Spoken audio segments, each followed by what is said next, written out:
Is that better? Hold on a second. Hold on. Just wanting to hire someone to do this for me. Where's my wife? Wife.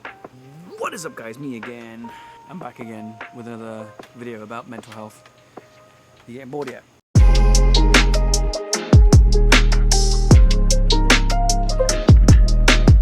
So today I want to talk about how mental health is discussed in groups of men. This is an interesting one for me because it's not something that I've really actively thought about until I wrote the notes for this episode. This question was asked when I did a call out for questions on my Instagram a few weeks ago. So thank you.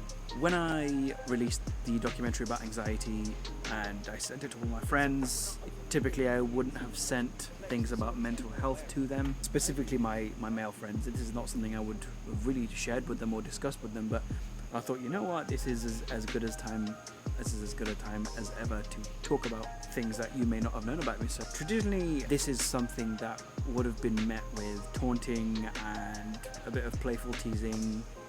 Ha ha ha, you cry. I bet you cry all the time, don't you? Since I dropped the documentary and, seeing as we're all adults now, I was met with some interesting conversations about mental health that wouldn't have happened before. I was very surprised. I was incredibly surprised. A lot of my friends came to me or messaged me and said, I didn't realize you were going through stuff like this. I'm going through stuff like this as well, or I have at one time been through stuff like this. And these were guys who they would never really talk about their emotions or talk about stuff like that. And if that topic of conversation ever came up, it was met by jokes and laughs, basically led to them never wanting to talk about it ever again. And this is the culture that we live in, where most men are met with a negative response when they try to have this conversation.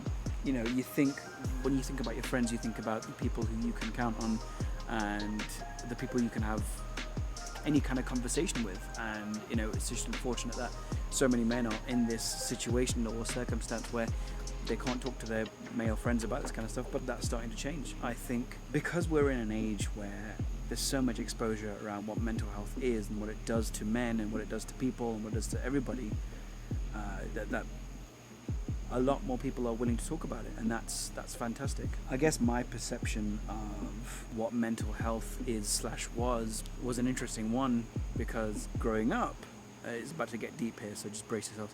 Growing up, I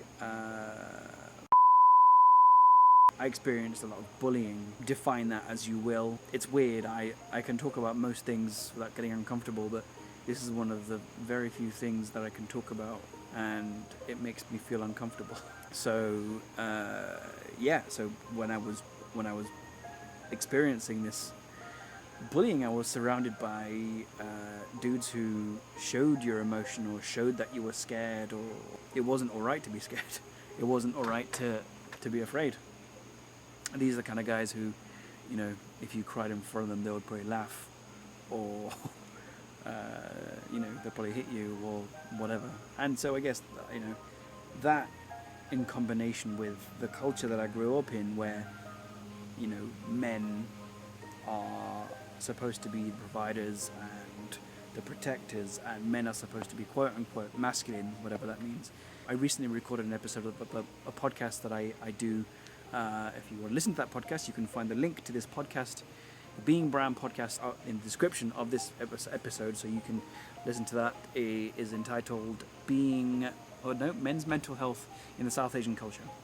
Something like that, anyway. And in that podcast, I was talking about what masculinity means within our culture, and I guess why it's so important. And even to this day, I still don't get it, and I don't agree with it. I don't know what it means to be masculine. I don't know what it means to be a quote-unquote man.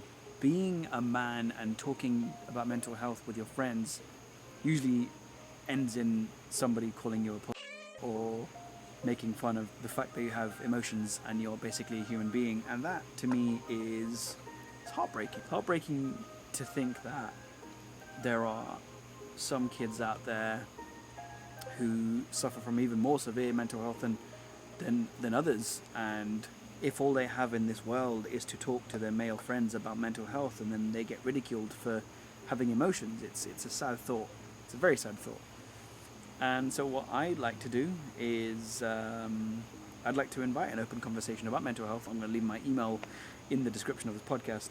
I want to know your experiences with mental health, talking to your male friends, because It's a difficult conversation to have sometimes. I'm thankful that my friends have been very receptive to not just the documentary, but the idea of talking about mental health again. So,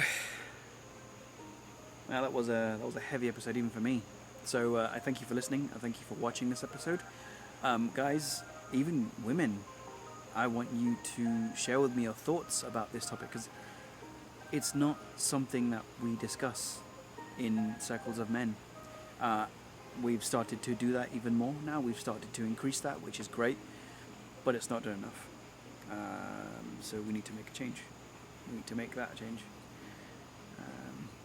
And that's what was up.